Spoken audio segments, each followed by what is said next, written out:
Guys, कैसे हैं आप सब। आई होप आप सबकी तैयारी बहुत अच्छी चल रही होगी। अगर आप एसएससी सीजीएल 2020 को टारगेट कर रहे हैं तो ये वीडियो आपके लिए बहुत इंपॉर्टेंट रहने वाली है, क्योंकि हम इसमें book list, strategy and time table सब कुछ डिस्कस करेंगे। अगर आपने अभी भी अपनी तैयारी स्टार्ट नहीं करी है तब भी कोई चिंता वाली बात नहीं है। हम इसमें सब कुछ ए टू जेड डिस्कस करेंगे। कैसे आपको क्या करना है, कौन सी बुक्स रेफर करनी है, क्या स्ट्रैटेजी आपको अपनानी चाहिए कि आपका सिलेक्शन आपको मिल जाए, इसमें हम सब कुछ डिस्कस करेंगे। Myself Tanya Goyal and I am a part of Pratiyogita Mantra team, और मैंने खुद ने एसएससी सीजीएल और सीएचएसएल दोनों ही क्लियर किए हैं, तो मैं थोड़ा सा आपको सही बता सकती हूँ कैसे आपको क्या चीज़ करनी है और क्या चीज़ नहीं करनी है। बिना किसी देरी के अब वीडियो में आगे चलते हैं। वीडियो शुरू करने से पहले मैं आपको बता दूं, अगर आप तैयारी करना चाहते हैं उसके लिए हम काफ़ी सारी चीज़ें आपको फ्री प्रोवाइड कराते हैं। आपको अनअकैडमी की लर्निंग ऐप को इंस्टॉल करना है। वहाँ पर आपको बहुत सारी classes, test series, class PDF सब कुछ फ्री मिलेगा। उस फ्री क्लासेस को अटेंड करने के लिए आपसे अनलॉक कोड मांगा जाएगा, और अनलॉक कोड की जगह आपसे क्या डालना है, आपको PMYT एंटर करना है। जैसे ही आप अनलॉक कोड की जगह PMYT एंटर करेंगे आप अपना फ्री प्लान एक्सेस कर सकते हैं, और काफ़ी सारी टेस्ट सीरीज़ हो गई या क्लासेस हो गई, सब कुछ आपको फ्री में मिल जाएगा। अब देखते हैं, बात करते हैं कि भाई आपका एग्ज़ाम कब है। देखिए, आपका एग्ज़ाम है 29 मई से 7 जून तक। ये आपका Tier 1 कंडक्ट कराया जाएगा CGL का। अब ये आपके पास काफ़ी टाइम है। आपने अभी तैयारी स्टार्ट नहीं भी करी है तब भी आप अच्छे से तैयारी करके और इसी बार सिलेक्शन ले सकते हैं। नेक्स्ट ईयर का वेट नहीं करना है, ऐसा नहीं सोचना है कि बहुत कम टाइम बचा है। काफ़ी टाइम है, आप अच्छे से मेहनत करोगे, प्रॉपर स्ट्रेटेजी अपनाओगे तो आप सिलेक्शन इसी बार ले सकते हो। ठीक है, अब देखते हैं भाई पैटर्न क्या रहता है एग्जाम का, क्योंकि सबसे पहले मोस्ट इंपॉर्टेंट थिंग होती है किसी भी एग्जाम को क्रैक करने के लिए उसका पैटर्न समझना।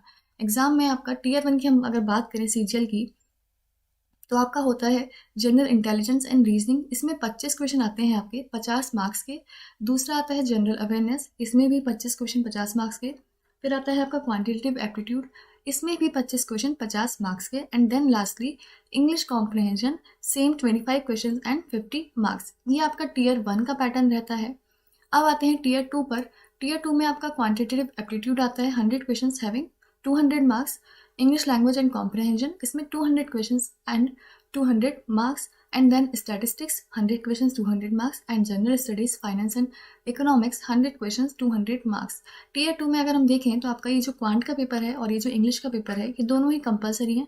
आपको ये पेपर ज़रूर देने हैं, कोई सी भी आपको जॉब चाहिए तो। स्टैटिस्टिक्स और जनरल स्टडीज़ ये कंपलसरी नहीं है। अगर आपको JSO की पोस्ट चाहिए तो आपको स्टैटिस्टिक्स का पेपर देना पड़ेगा, और अगर आपको AA की पोस्ट चाहिए तब आपको ये वाला फोर्थ पेपर देना पड़ेगा, general studies, finance and economics का।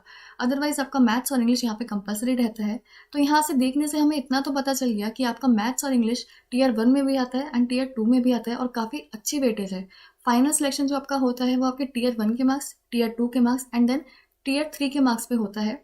तो आप समझ सकते हो कि Tier 1 में भी आपका मैथ्स बहुत इंपॉर्टेंट रोल प्ले करता है, इंग्लिश भी बहुत इंपॉर्टेंट रोल प्ले करता है। तो थोड़ा सा ज़्यादा वेटेज है इंग्लिश और मैथ्स का, तो थोड़ा आपको ज़्यादा ध्यान देना पड़ेगा इन दोनों सब्जेक्ट्स की तरफ, लेकिन बाकी सब्जेक्ट्स को भी देख के चलना पड़ेगा।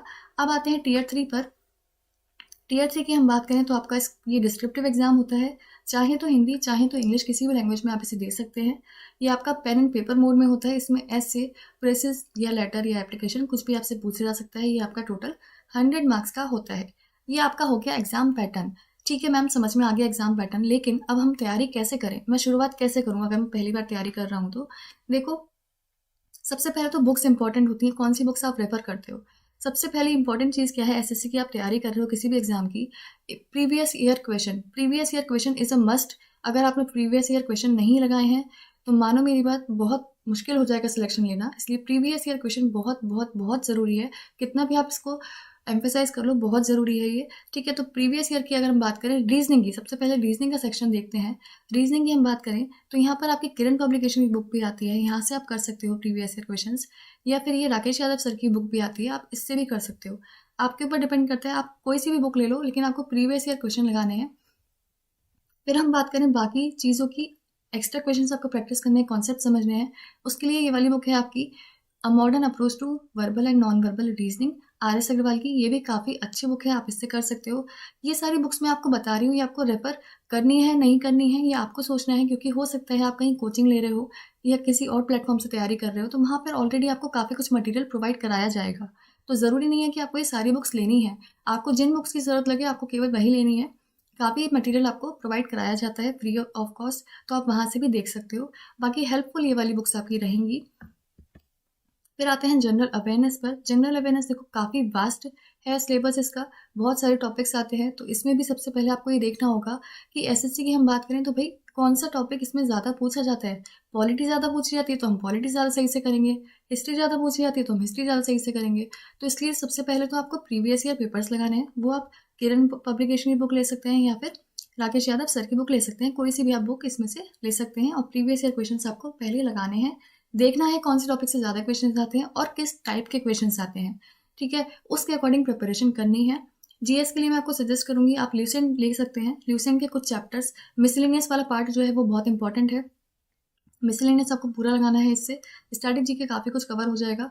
और बाकी जो अदरवाइज चैप्टर्स हैं इसमें फिजिक्स केमिस्ट्री बायो, इसके मेन मेन पॉइंट्स आपको देखने हैं, पूरा सब कुछ नहीं देखना है, आपको देखना है कौन सी चीज़ें इंपॉर्टेंट है, केवल वही आपको ल्यूसेंट से कवर करनी है। बाकी आप ये कि स्टैटिक जनरल नॉलेज की बुक आती है, ये भी काफ़ी हेल्पफुल रहती है, एपी भारद्वाज की है, ये भी काफ़ी अच्छी है, तो आप इसको भी ले सकते हैं। मैं आपको यही सजेस्ट करूँगी आप स्टैटिक जनरल नॉलेज ले लीजिएगा और ल्यूसेंट के आप कुछ चैप्टर्स जो इंपॉर्टेंट है वो लगाइएगा। अब बात आती है मैम करंट अफेयर्स भी तो आते हैं, वो कैसे करें, वो तो और ज़्यादा वास्ट होते हैं।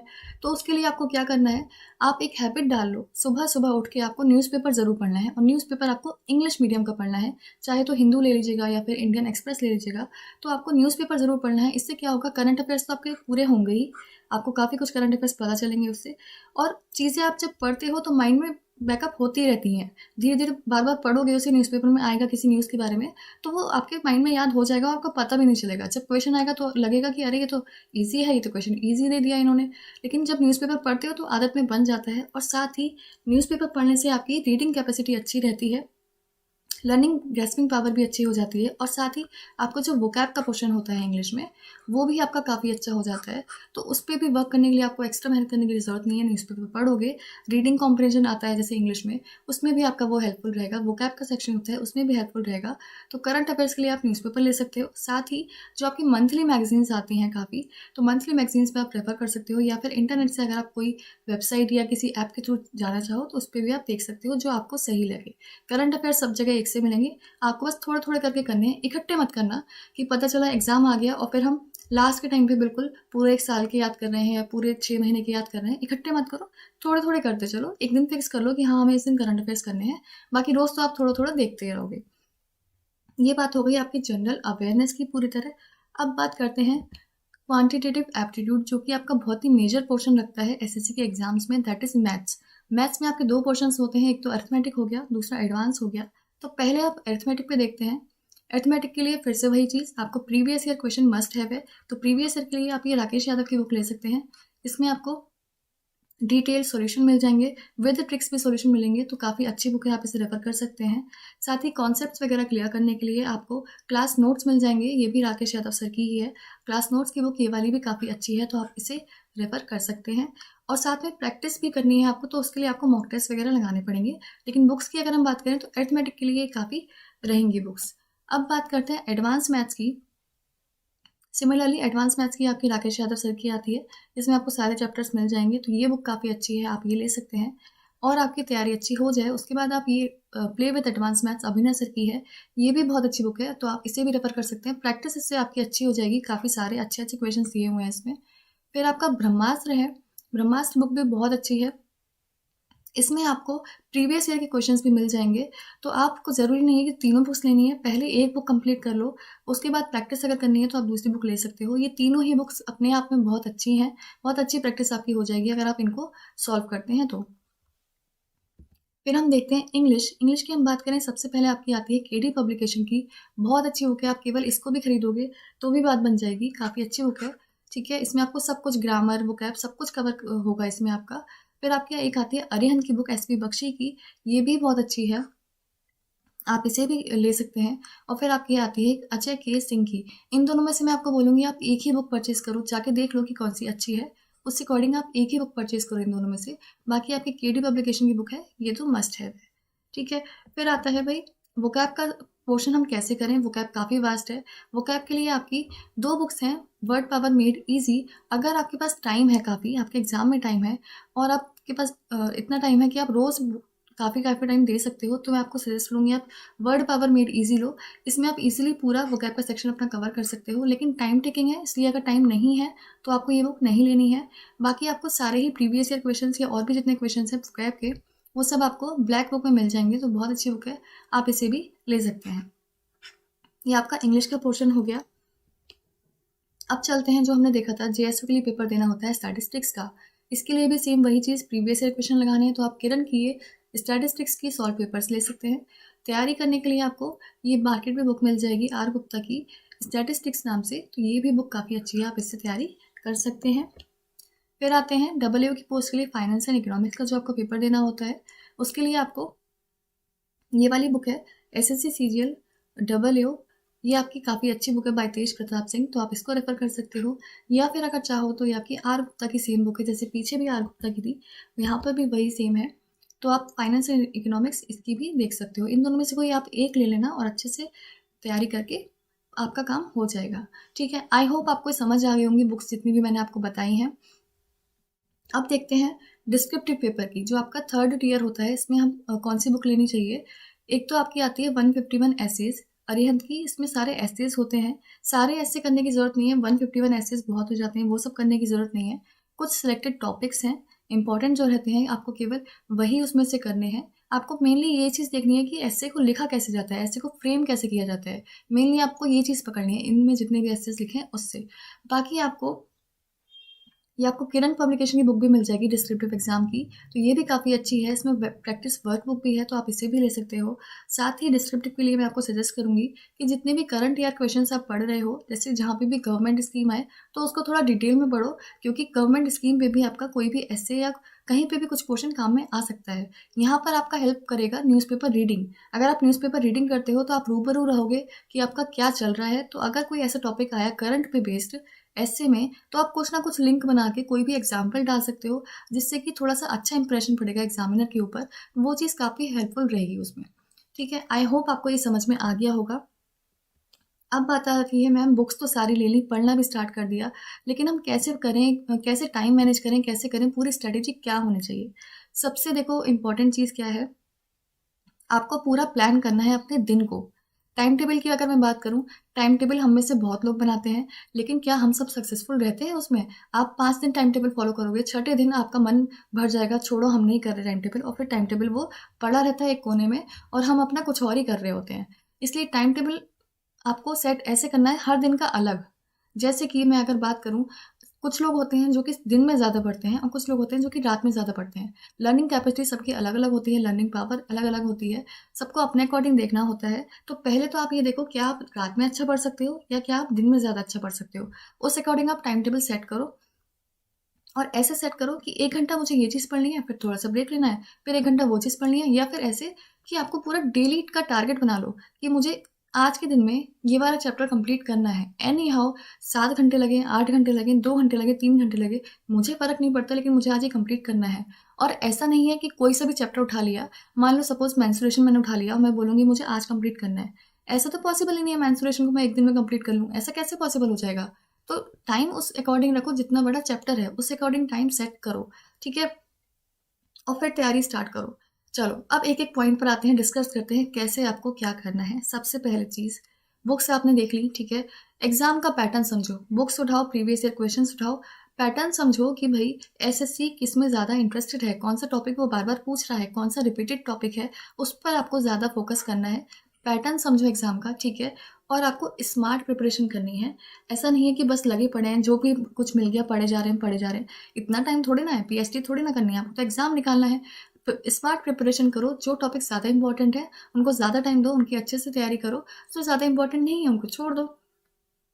प्रायोरिटाइजेशन बहुत ज़रूरी होता है आपकी लाइफ में, क्या चीज़ इंपॉर्टेंट है और क्या चीज़ नहीं है। तो टॉपिक्स का आप सपोज करो मैथ्स आपने उठा ली, एक लिस्ट तैयार करो पहले तो कि भाई मैथ्स में कौन से चैप्टर से आपके ज़्यादा क्वेश्चंस आते हैं, उस पर आपको ज़्यादा ध्यान देना है। फिर चैप्टर के अंदर भी आप जाओगे तो कुछ टाइप्स इंपॉर्टेंट रहते हैं कि हाँ परसेंटेज से ये वाला टाइप ज़्यादा पूछा जाता है या अलजेब्रा से ये वाला टाइप ज़्यादा पूछा जाता है, तो उनको टाइप्स को पहले तैयार करो। इस टाइप से आपको प्रायोरिटाइज करना है टॉपिक्स को। फिर आती है बात रिवीजन की और प्रैक्टिस की। रिवीजन और प्रैक्टिस ऐसी चीज़ है जो साथ के साथ चलती रहती हैं। ऐसा नहीं होता है कि मैंने पूरी तैयारी कर ली, 5-6 महीने मैंने दिए एसएससी सीजीएल की प्रिपरेशन को और लास्ट में जाके हम रिवीजन कर रहे हैं। नहीं, ऐसे बात नहीं बनेगी। आपको साथ के साथ रिवीजन करना है और साथ के साथ प्रैक्टिस करनी है। सपोज करो सुबह मैं उठी, मैंने पढ़ाई स्टार्ट करी, बीच में थोड़ा थोड़ा करके पढ़ते रहे और रात को फिर सो गए, फिर नेक्स्ट डे फिर कुछ पढ़ा, फिर ऐसे करते करते पूरा हफ्ता निकल गया। तो जो पहले दिन मैंने मंडे को पढ़ा था वो तो मुझे कुछ याद ही नहीं रहेगा। ऐसे ऐसे कैसे बात बनेगी? आपको फिर से वही पूरा टाइम लगाना पड़ेगा उस चीज़ को याद करने के लिए। तो करना क्या है, सुबह का टाइम अगर मान लो मैं दे रही हूँ, उठ रही हूँ, सुबह से मैंने जो पढ़ा है रात को मैं 1 या 2 घंटा लगा के वो सब रिवाइज करूँगी उस चीज़ को। जब मैं वो सब रिवाइज कर लूँगी उसके बाद सोऊंगी, फिर नेक्स्ट डे मैं दूसरी बार देखूंगी। तो पहली चीज़ मेरी ये होगी कि जो मैंने कल पढ़ा था उसको हल्का सा ऊपर से देख लिया। 2-3 घंटे नहीं देने, हल्का सा बस ऊपर से देख लिया कि हाँ मैंने कल क्या पढ़ा था। तो ऐसे जब आप रिवाइज करोगे मल्टीपल रिविजन्स हो जाएंगे और प्रैक्टिस भी साथ के साथ करनी होती है। प्रैक्टिस के लिए जैसे हम मैथ्स की बात करें अगर, तो आपके फुल लेंथ मॉक टेस्ट होते हैं, मॉक टेस्ट देने हैं, लेकिन मॉक टेस्ट के लिए हमेशा टाइम तो होता नहीं है क्योंकि मॉक टेस्ट में काफ़ी टाइम जाता है। तो आप क्या कर सकते हो, छोटे छोटे क्विज मिल जाएंगे आपको, कहीं पे भी आप देख सकते हो क्विज मिल जाएंगे, उन क्विज को लगाओ। सपोज करो मैंने परसेंटेज पूरा कंप्लीट कर लिया अपना चैप्टर, परसेंटेज करने के बाद मुझे तो लग रहा है मुझे सब कुछ आ गया, लेकिन क्या मुझे सही में सब कुछ आ गया, ये टेस्ट करने के लिए मैं क्या करूँगी, क्विज पे जाऊँगी, परसेंटेज वाली क्विज पर जाऊँगी, उसके क्वेश्चंस लगाऊंगी। अगर उसके क्वेश्चंस बन रहे हैं, सही स्कोर आ रहा है, इसका मतलब मेरा चैप्टर कंप्लीट तैयार हो गया है। नहीं आ रहा है, इसका मतलब अभी भी मैंने कुछ छोड़ दिया है, कुछ मिस्टेक हुई है, मुझे अभी उस पर और काम करना है। तो आपको ये चीज़ करनी है। फिर है आपका टाइम मैनेजमेंट। आपको टाइम मैनेज करना सीखना है बेटा। देखो, थोड़ा ही टाइम है, अच्छे से तैयारी कर लोगे, अच्छे से मेहनत कर लोगे, इसी बार सिलेक्शन हो जाएगा। फालतू का टाइम, फ्री का टाइम, कंफर्ट जोन से बाहर आओ, अपने कंफर्ट जोन से बाहर आओ और अच्छे से तैयारी करो। पार्टीज़ में जाना और टाइम वेस्ट करना ये सब तो बाद में भी होता रहेगा। ज़िंदगी खूब लंबी है, लेकिन आपको सिलेक्शन तो इसी बार लेना है। तो टाइम मैनेज इस हिसाब से करो कि टाइम वेस्ट ना करो अपना, फ्रूटफुल चीज़ों में टाइम लगाओ अपना। अगर आप पढ़ नहीं भी रहे हो तो थोड़ा सा आपने टाइम इधर उधर लगा लिया, जैसे कुछ आपने चेक कर लिया ऑनलाइन या कुछ कर लिया, लेकिन टाइम वेस्ट नहीं करना है अपना बिल्कुल भी। टाइम को अच्छे से मैनेज करना है और स्ट्रैटेजी पूरी ऐसी बनाओ, दिन नोट कर लो कि इस दिन से मैंने तैयारी स्टार्ट करी है, इस दिन मेरा एग्जाम है, तो यहाँ तक 1 महीने में मुझे ये करना है, दूसरे महीने में मुझे ये करना है, तीसरे महीने में ये करना है, चौथे महीने में ये करना है। इस अकॉर्डिंग आप स्ट्रैटेजी अपनी पूरी तैयार करो, तभी बात बनेगी। फिर है आपका take quizzes and mock test. ये आपका बहुत और बहुत ही इंपॉर्टेंट चीज़ है। मॉक टेस्ट बहुत ही इंपॉर्टेंट रोल प्ले करते हैं एसएससी की स्पेशली तैयारी में। मॉक टेस्ट आपको ज़रूर देने रहते हैं और ऐसा नहीं है कि आपने तैयारी स्टार्ट करी है तो मैम हम मॉक टेस्ट नहीं दे सकते क्योंकि हमने तो कुछ पढ़ा ही नहीं है। नहीं, मॉक टेस्ट आपको स्टार्टिंग से देने हैं। मैं तो कहती हूँ जिस दिन आपने तैयारी स्टार्ट करी है ना, उस दिन से ही आप मॉक टेस्ट देना स्टार्ट कर दो। क्योंकि पता है क्या होता है, अब मान लो क्वेश्चंस आपको नहीं आ रहे, मैं मानती हूँ क्वेश्चंस नहीं आएंगे जब टेस्ट दोगे क्योंकि तैयारी करी नहीं है, लेकिन जब आप सपोज 25 क्वेश्चन अगर उसमें से कर रहे हो, आपसे क्वेश्चन नहीं बने, तो 2-3 क्वेश्चन तो ऐसे होंगे जिनके सॉल्यूशन जब देखोगे वो दिमाग में सेट हो जाएंगे कि अच्छा जब इस टाइप का क्वेश्चन आता है तो इसे ऐसे करते हैं। तो ऐसे करते करते आप मल्टीपल मॉक टेस्ट दोगे, before you complete your syllabus आप बहुत कुछ तो चीज़ें ऐसे ही जान जाओगे और फिर जब चैप्टर कंप्लीट करने के टाइम पे वो पढ़ोगे तब आपको लगेगा कि हाँ ये मॉक टेस्ट में भी मैंने पढ़ा था, ये चीज़ तो मुझे आती है। तो इसलिए मॉक टेस्ट आपको स्टार्टिंग से ही देने हैं। स्टार्टिंग में आप मंथ के 4 मॉक टेस्ट दे दो, वीकली दे दो। उसके बाद जैसे जैसे आपका सिलेबस कंप्लीट होता जाए तब आप वीक में 2 मॉक टेस्ट स्टार्ट कर सकते हो। और मॉक टेस्ट हमेशा पॉसिबल नहीं रहता है क्योंकि पहले तो हमें मॉक टेस्ट देना है, फिर हमें उसको एनालाइज भी करना है। केवल मॉक टेस्ट लगा के छोड़ना उससे कोई फ़ायदा नहीं है। पहले मॉक टेस्ट दो, उसको अच्छे से एनालाइज करो। एनालाइज कैसे करना है, पहले तो ये देखना है कौन सा क्वेश्चन हमसे नहीं बना, ठीक है, उस टॉपिक पे वर्क करना है। फिर हमें ये देखना है क्वेश्चन बन तो गया लेकिन हमें बहुत ज़्यादा टाइम लगा, इतना टाइम नहीं लगना चाहिए था, इतना टाइम हम किसी और क्वेश्चन में लगाते तो ज़्यादा बेटर रहता। तो उस क्वेश्चन में हम टाइम अपना कम कैसे कर सकते हैं, आपको ये चीज़ पूरी देखनी है, एनालाइज करना है और साथ के साथ अलग कॉपी में नोट करते चलना है इसे, ठीक है। अब मॉक टेस्ट हो गई है, ठीक है, एनालाइज भी कर लिया हमने, लेकिन छोटी छोटी क्विजेज जो आती रहती हैं वो भी बहुत इंपॉर्टेंट है, वो भी आपको लगाती रहनी रहती हैं। 10-10 मिनट की, 15-15 मिनट की क्विजेज होती हैं, वो आप आराम से लगा सकते हो। किसी भी टाइम बोर हो रहे हो या कुछ कर रहे हो तो आराम से आप लगा सकते हो। अब आती है बात, मैम बहुत कुछ हो गया, हमने स्टार्टिंग में पढ़ाई भी बहुत करी, लेकिन क्या करें मैम, ऊब जाते हैं।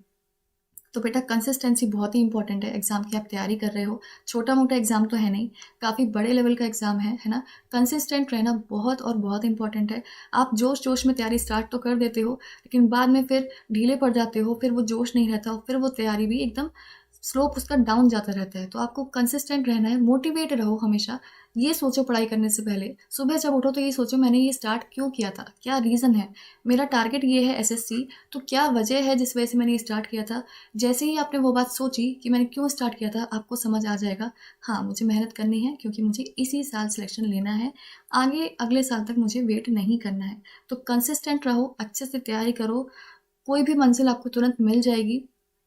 थोड़ा टाइम भले ही लगे लेकिन आपको मंजिल आपकी ज़रूर मिलेगी, कंसिस्टेंट रहोगे तब।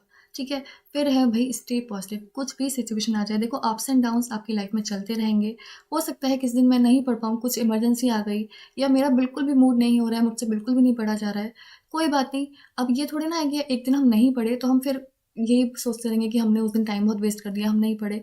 अरे छोड़ो, उस चीज़ को नहीं पढ़ पाए कोई बात नहीं, तो हम नेक्स्ट डे डबल मेहनत कर लेंगे। तो ये चीज़ आप देख के चलो। साथ ही आप जब प्लान करोगे अपना, सपोज करो अगर मेरे पास 1 महीना है तैयारी के लिए, 1 महीने की अगर मैं तैयारी प्लान करूँ कि मुझे कैसे करना है, तो 1 मंथ में आप पूरे 30 दिन तैयारी की मत रखो।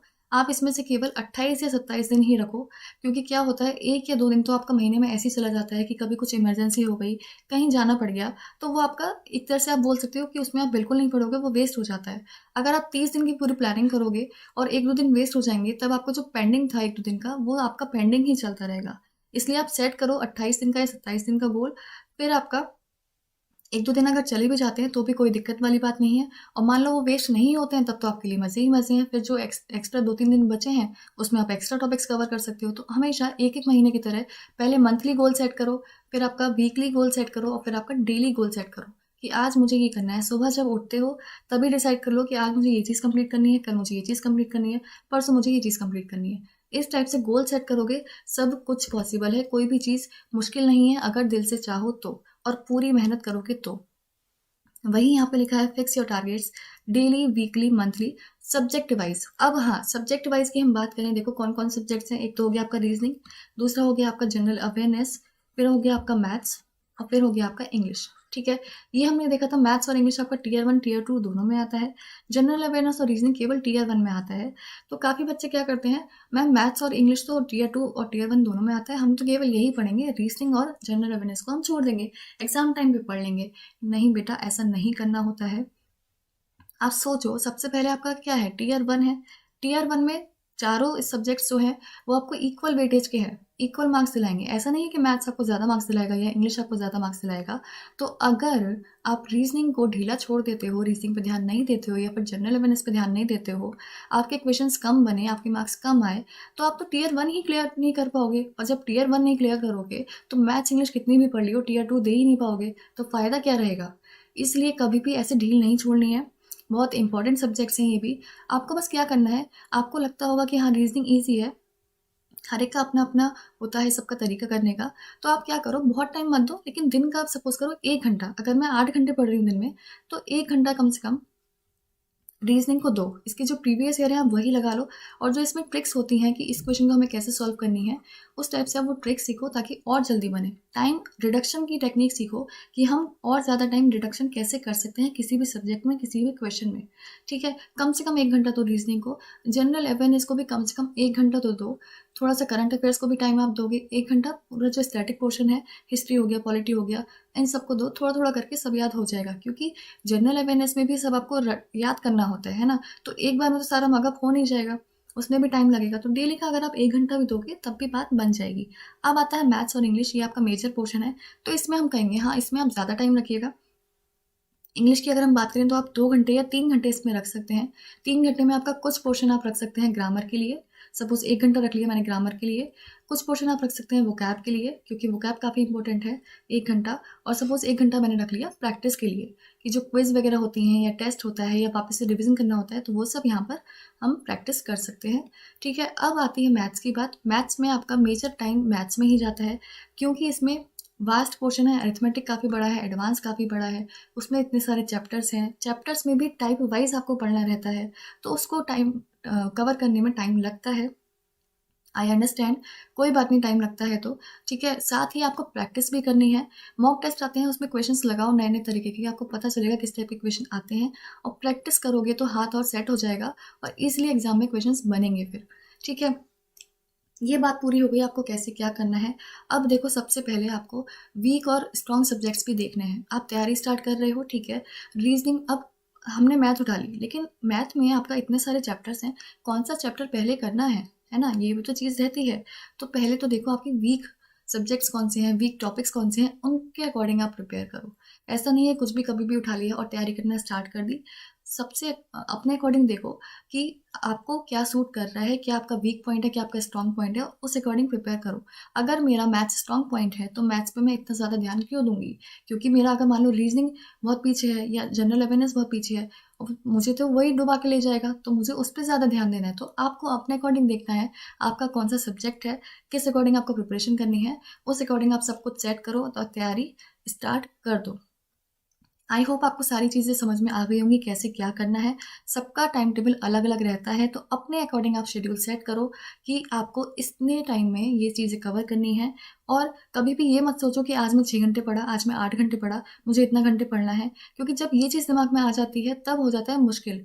तब आप क्या करते हो, सपोज मैंने सोचा कि मुझे 8 घंटे आज पढ़ना है और मुझे दिख रहा है कि 8 घंटे तो पढ़ नहीं पा रहे हैं हम, तो हम जल्दी जल्दी टॉपिक को निपटाएंगे कि हमें ये कवर करना है। तो ऐसा नहीं है, आप अपने अकॉर्डिंग देखो, कोई बात नहीं, आज नहीं हुआ कल कर लेंगे, तो थोड़ा सा फ्लेक्सिबिलिटी रखो और एन्जॉयमेंट तो बाद में भी होता रहेगा। अच्छे से पूरी मेहनत करो और इसी बार सिलेक्शन आपको लेना है। आई होप आपको ये समझ में आया होगा, जो भी मैंने आपको स्ट्रेटेजी बताई है, टाइम टेबल बताया है, कैसे आपको फॉलो करना है, ठीक है। अब देखो, मैम सब कुछ समझ में आ गया है, लेकिन हम गाइडेंस चाहते हैं, प्रॉपर गाइडेंस चाहते हैं, कैसे क्या करना चाहिए, कहाँ से हमें क्वेश्चंस मिलेंगे, कहाँ से हम प्रैक्टिस करेंगे, उस सब की चिंता आपको बिल्कुल भी नहीं करनी है। बेस्ट प्लेटफॉर्म क्या है आपके लिए, बेस्ट प्लेटफॉर्म है अनअकैडमी प्लस। आपको अनअकैडमी की लर्निंग ऐप को इंस्टॉल करना है, वहाँ पर अपनी एग्जाम कैटेगरी चूज करना, एसएससी आपको दिख जाएगा वहाँ पे। जैसे ही आप देखोगे, आपको वहाँ पे बहुत सारे एजुकेटर्स, बेस्ट फैकल्टीज मिल जाएंगी। 100+ एजुकेटर्स हैं, 100+ बैचेस है, 3000+ आवर्स हैं और 100+ मॉक टेस्ट है। हाँ जी, मॉक टेस्ट भी इसी में इंक्लूडेड है। किसी के लिए भी कुछ भी अलग से पे नहीं करना है। ऐसा नहीं है कि मैंने एक बार ये ले लिया तो मुझे अभिनव सर का कोर्स चाहिए तो मैं उसके लिए अलग से पे करूँगी, या फिर मुझे रानी मैम का कोर्स चाहिए तो मैं उसके लिए अलग पे करूँगी। नहीं, सब कुछ इसी में इंक्लूडेड है, आपको कुछ भी अलग से पे नहीं करना है। आपको करना क्या है, PMYT कोड एंटर करना है जब आप सब्सक्रिप्शन लेंगे, इससे आपको मैक्सिमम डिस्काउंट मिल जाएगा। अगर आप किसी भी एग्जाम की तैयारी कर रहे हो, केवल एसएससी नहीं, अगर आप यूपीएससी की तैयारी कर रहे हो, बैंक की कर रहे हो, रेलवेज या स्टेट पीसीएस या यूजीसी नेट, किसी की भी कर रहे हो, ये सब पे अप्लाई होता है। जब भी आपको सब्सक्रिप्शन लेना है, PMYT जैसे ही आप एंटर करेंगे, आपको मैक्सिमम डिस्काउंट मिल जाएगा। साथ ही जो आपका क्रेडिट्स होते हैं वो भी आपको रिडीम करना रहता है, इससे आपको डबल डिस्काउंट मिल जाएगा। अनअकैडमी प्लस का जो सब्सक्रिप्शन फी है वो बढ़ाया जा रहा है। SSC CGL 2020, SSC CHSL 2020, SSC MTS 2020, RRB NTPC aspirants, RRB group D aspirants और बाकी सभी गवर्नमेंट जॉब एस्पिरेंट्स जो 2021 के लिए एलिजिबल है, मेरा आप सभी को एक जेन्युइन सजेशन है कि आप सभी अनअकैडमी की लर्निंग ऐप को इंस्टॉल करिए, एसएससी एग्जाम्स चूज करिए। एसएससी एग्जाम्स के बाद आपको गेट सब्सक्रिप्शन पर क्लिक करना है, वहां पर आप ये 24 मंथ्स वाला प्लान चूज करिए। मैक्सिमम बच्चे इस समय 24 महीने का ही प्लान चूज कर रहे हैं। वैलिडिटी प्लान चूज करने के बाद आपको यहां पर, जहां आपको दिख रहा है ना हैव अ रेफरल कोड, यहां पर आपको लिखना है PMYT। जैसे ही आप PMYT लिख के अप्लाई कर देंगे, आपको मैक्सिमम डिस्काउंट मिल जाएगा। आप यहां पर देख सकते हैं PMYT अप्लाई करते ही 24 महीने का जो प्लान है वो आपको 5832 का पड़ जाता है। रेफरल कोड PMYT अप्लाई करना है आपको। एक चीज का आपको ध्यान देना है कि आपको जो फ्री क्रेडिट्स मिलते हैं वो भी आप रिडीम कर लेना। इसके अलावा ये जो डिस्काउंट कोड है PMYT, ये पूरे अनअकैडमी पर वैलिड है, चाहे आप UPSC, SSC, bank, railway, CDS, NDA, state PSC exams, UGC, IIT, NEET, किसी भी एग्जाम की तैयारी कर रहे हैं, बस आप अपना एग्जाम चूज करिए, गेट सब्सक्रिप्शन करिए, PMYT अप्लाई करिए, आपको मैक्सिमम डिस्काउंट मिल जाएगा। डिस्काउंट की चिंता आपको बिल्कुल भी नहीं करनी है। कोड नोट कर लीजिए अपनी कॉपी में, PMYT। PMYT अप्लाई करना पूरा अनअकैडमी पर किसी भी एग्जाम की अगर तैयारी कर रहे हो तो।